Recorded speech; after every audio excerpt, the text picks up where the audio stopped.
This is an introduction to life management God's way. Life is about time. Time is about life. It is about how we manage it, the time and resources God has given us. It's about time, two meanings, and it stands for time, intellect, money, and energy. God has given us all these resources and He wants us to use it optimally. So how do we manage it? Remember, time is not money. Time is life.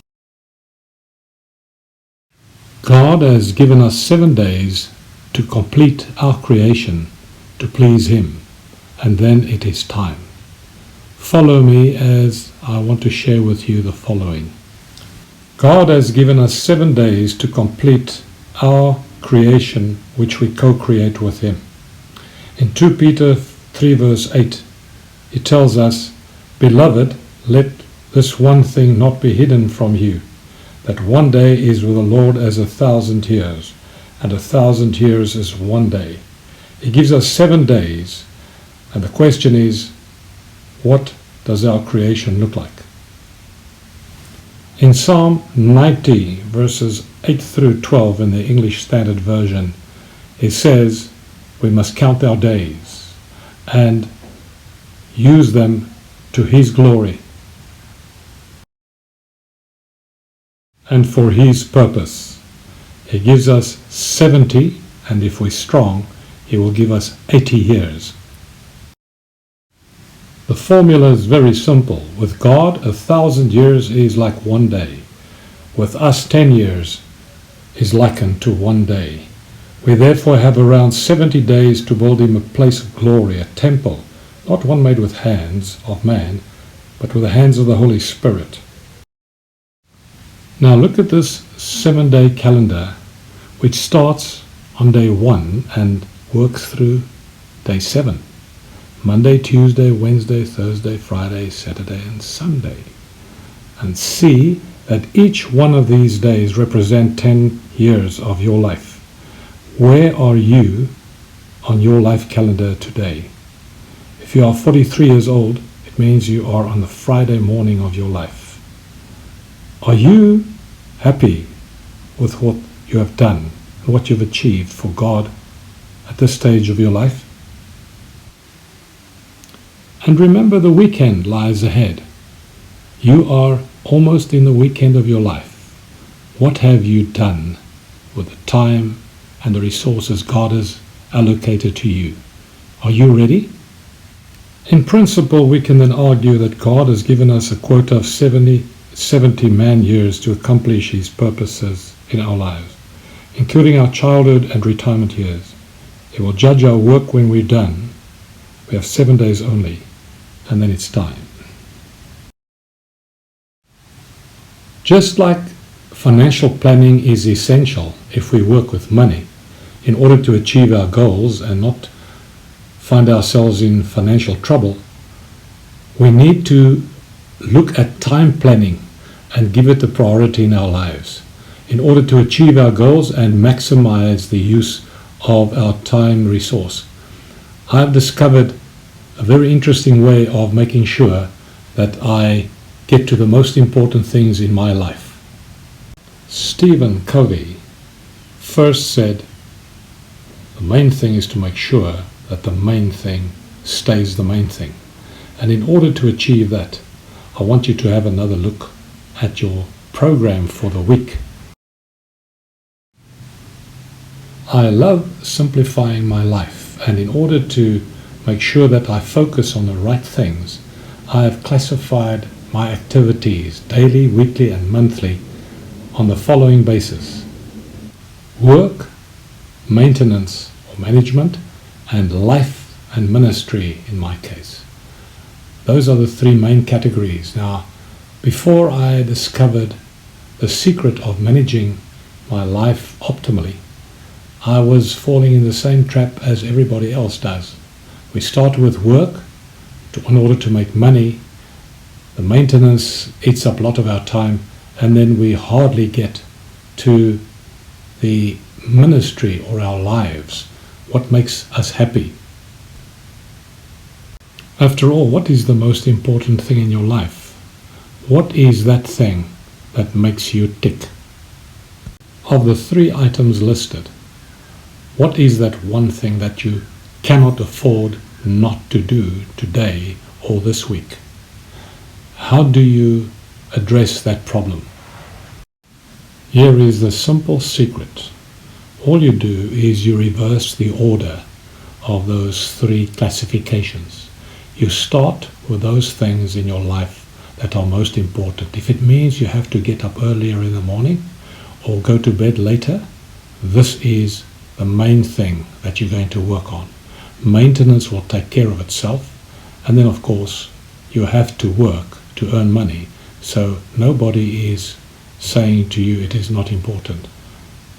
Money is right up there with oxygen, but you need to plan your life accordingly, because you are the most important asset that God has given you to manage. I'm sure there are many questions that came up in your mind as I was talking about the order of and the classification of managing your life. But here is some more detail which you can have a look at. Your life and your ministry is most important. You need to look after yourself, starting with correctly planning your life by way of your time plan, power of planning, monitoring your exercise program, not neglecting your prayer life, visiting family and friends, interaction, and then of course sharing what you have to give to the world. This is why you are here, not only for your own self-enrichment. Then of course you move on to your maintenance program, and there you go. There are lots of things which we don't make money from. Maintenance is one of them. Administration, keeping your books and records, looking after your property, your motor vehicles, your investments, and everything else which sucks in your time. Some of these things are very time intensive. And then of course you get to your work. If you are self-employed, this is very important. To rank the work aspect, very important, but only after you have looked after your life and your ministry. This way you will make time for those things that really count in life and that has eternal worth and make you happy. Finally, I want to mention and chat a bit about a book which I've written called Your End of Life Checklist. This book is designed to challenge you in ways you have never thought possible. I have applied it in my own life over many years and can promise you, you have never seen yourself the way you will see it once you have read and applied this book. It is something you need to read and challenge yourself with to bring your life and your end and your present moment into focus. Here are some quotes from the book which I believe will set the stage and make you inquisitive as to why you should read this book. First, have a look at the index page. Part 1, the sober realization that I will not be here forever. Part 2, the benefits of a pre-mortem as opposed to a post-mortem. Part 3, becoming detached from everything and everybody. Part 4, closing the books. Part 5, 30 days left. Are you ready to die? Part 6, the only marking plan that really counts. And then Part 7, the final chapter, dealing with the end first. Now look and listen to the next 5 quotes. Life is the canvas on which we scribble and draw what we are thinking and dreaming about. We meander through life sometimes aimlessly, sometimes in a more structured way, towards dreams and goals far, far away, paying very little attention to the limitation of the canvas.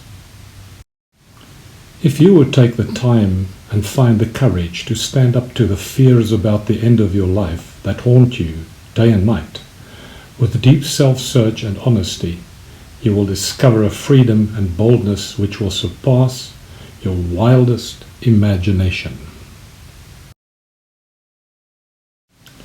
Fear is the shadow of death, not death itself. Once you have taken care of the given, the unavoidable, the certainty in your life, your death in other words, you can plan a life accordingly without fear. The shadow would have been exposed for what it is, harmless. Only the image of the real thing. You have confronted and conquered the fear of death by dealing with the reality of death itself and its consequences. You can now live with the certainty of your end in mind, and thus make the best of your life and its opportunities. You can make the best decisions and select the best choices in support of your big life goals.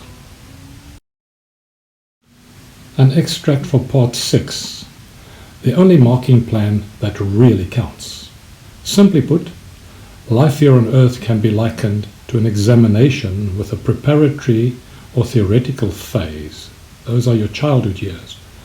And a practical examination, an assessment phase, your adult years, where you are assessed as to who you really are and have become, what you did or what you do, and what you believe or believed in.